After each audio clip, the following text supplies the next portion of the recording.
يا صباح الفل، عاملين ايه الاخبار؟ المره اللي فاتت اتكلمنا عن ازاي تلاقي مجال شغل مناسب ليك. المره دي هنتكلم عن ازاي تلاقي الشغل بقى. لما اتفرجتش على الحلقه بتاعت ازاي تلاقي مجال مناسب ليك ارجع واتفرج عليها. طيب دلوقتي احنا في نقطه، خلاص عرفت المجال اللي انت عايز تشتغل فيه، وخلاص يا معلم خدت الكورسات وخدت الشهادات واتخرجت من الجامعه. ازاي الاقي شغل بقى؟ اولا كده لازم تعرف ان البلد اللي انت موجود فيها بتفرق. بمعنى ان مصر غير السعوديه غير اوروبا غير امريكا غير اي بلد في العالم. لازم تفهم المكان اللي انت فيه عشان تعرف تلاقي فيه شغل. هو بجد بيفرق يا بيرفكتو؟ بيفرق. بمعنى ان مصر انك تلاقي شغل فيها هتلاقي انك بتدور على وسائل معينه غير السعوديه غير. فالبلد بجد بتفرق. بمعنى البلد بتفرق فعلا. لسه في مصر اماكن لحد النهارده ممكن تقبل منك السي في عن طريق انك بتروح المكان وتقدم لهم السي في. بعكس مكان زي السعوديه الموضوع شبه بقى مستحيل انك تلاقي مكان تروح بنفسك تديله سي في. وزي البلاد اللي بره، في المكان اللي انت فيه بيفرق. يعني انت كده عايز تقول لي ان ممكن في مصر شركه ما او مدرسه ما ممكن لحد النهارده اروح بالسي في بتاعي واديه لهم؟ ممكن يعني خلينا نقول ان الموضوع نسبته قلت، ما بقتش زي الاول، بس لسه النسبه موجوده. فدي حاجه ممكن تحاول فيها فعلا انك تروح المكان وتقدم السي في بتاعك. تاني حاجه عايز اتكلم فيها وهي انك مش كل البلاد بتستخدم نفس المواقع للتوظيف. بمعنى مصر غير السعوديه غير الامارات غير الكويت غير اي بلد عربي غير الدول اللي بره. فلما تروح مكان ما او لو انت في مصر لازم تعرف ايه المواقع اللي بتهاير او بتعين موظفين بالنسبه لمجالك. طب خلينا نخش بالتفصيل اكتر بقى ونتكلم عن مصر مبدئيا. اولا كده عن تجربتي الشخصيه وبعد ما بحثت لقيت ان اكتر 3 مواقع بتوظف فعلا او بتلاقي عليها وظايف هم لينكد ان، تاني موقع وظف، تالت موقع فرصنا. وانا عن تجربتي الشخصيه لقيت شغل كتير عن طريق وظف، والكلام ده من حوالي 2017 2018. وفعلا وانا كنت لسه ساعتها طالب كنت بلاقي الفرص بسهوله جدا. ولحد النهارده وبعد الوقت ده كله احنا دلوقتي في 2026، يعني بنتكلم في حوالي 9 سنين، داخلين خلاص في 10 سنين.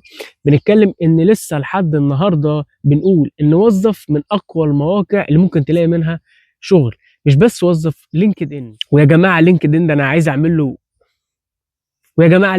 عايز اعمل له حلقه مخصوص، لان هو ده بيطورك من كونك موجود في مصر انك تلاقي شغل في اي حته في العالم. طيب تعالى نتكلم عن بلد زي السعوديه، والموضوع فيها ما بقاش زي الاول. بمعنى ان في الاول كان الموضوع مقتصر على انك بتروح مكتب خارجي وهو بيجيب لك الشركه وانت تعمل انترفيو وتروح تشتغل هناك. حاليا موقع زي لينكد ان قدر يوفر لك فرصه انك تسافر بره مصر، والموضوع فعلا موجود. انا مش بتكلم عن المهندسين او المدرسين، انا بتكلم عن كل المجالات. مش بتكلم بس عن السعوديه، انا بتكلم عن كل البلاد العربيه، بالذات لينكد ان بقى قوي جدا في الحته دي. هل كده معناه ان المكاتب الموضوع انتهى فيها؟ لا يا معلم، لسه لحد النهارده في فرصه انك تسافر من خلال مكتب وانك تلاقي شغل من خلال مكتب. هتقول لي يا عم ده في نصب كتير وفي احتيالات كتيره. يا معلم انت لازم تسال كويس عن المكتب، يا اما تكون عارف شخص سافر من خلاله، يا اما يكون في ريفيوز على كل مكتب انت بتحاول تقدم من خلاله، وساعتها تختار المكتب ده وتسافر منه. لقيت الموقع ولقيت الوظيفه وامورك طيبه والدنيا تمام، طلبوا منك انك تبعت السي في، السيره الذاتيه. وهنا بقى لازم اقف. ازاي اكتب سي في او ازاي ابيع نفسي للشركه عشان تشتريني؟ ازاي ابيع مهاراتي للشركه عشان تشتريني؟ بص يا معلم، مبدئيا كده لازم تفهم ان السي في هو الحاجه الوحيده اللي الشركه بتشوفها قبل ما تعينك. فلازم تهتم بيها جدا. وكلامي للناس اللي بتلصق السي في وتكتب اي كلمتين واسم ورقم تليفون وعنوان، اشتغلت في الحته الفلانيه وشكرا. يا جماعه لازم تهتموا بالسيره الذاتيه بتاعتكم وانت بتبعتها. طيب يا ترى اكتب ايه بالظبط في السي في؟ طبعا بعيدا عن المعلومات الاساسيه اللي انت المفروض عارفها غير اسمك ورقمك وعنوانك، وده اول قسم والقسم الاساسي اللي انت اوريدي عارفه. اكتب ايه تاني بالظبط؟ وطبعا ما تنساش تكتب الجامعه اللي انت اتخرجت منها واي كورسات او اي شهادات انت خدتها. كل الكلام ده انت اوريدي عارفه، امال انا باجي اقول لك ايه؟ انا جاي اقول لك على التفاصيل انت مش هتاخد بالك منها.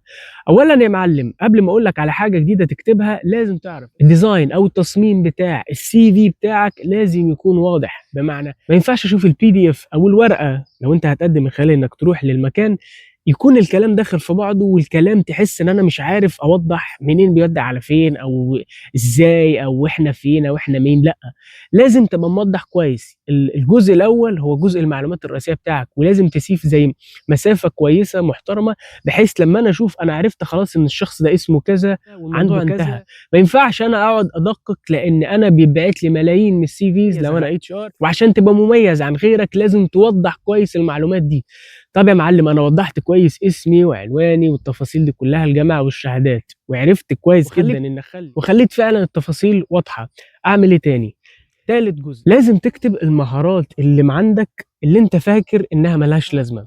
خلّيني بقى أدّيك أمثلة واضحة، لإن الموضوع ده مهم جدًا، جدًا.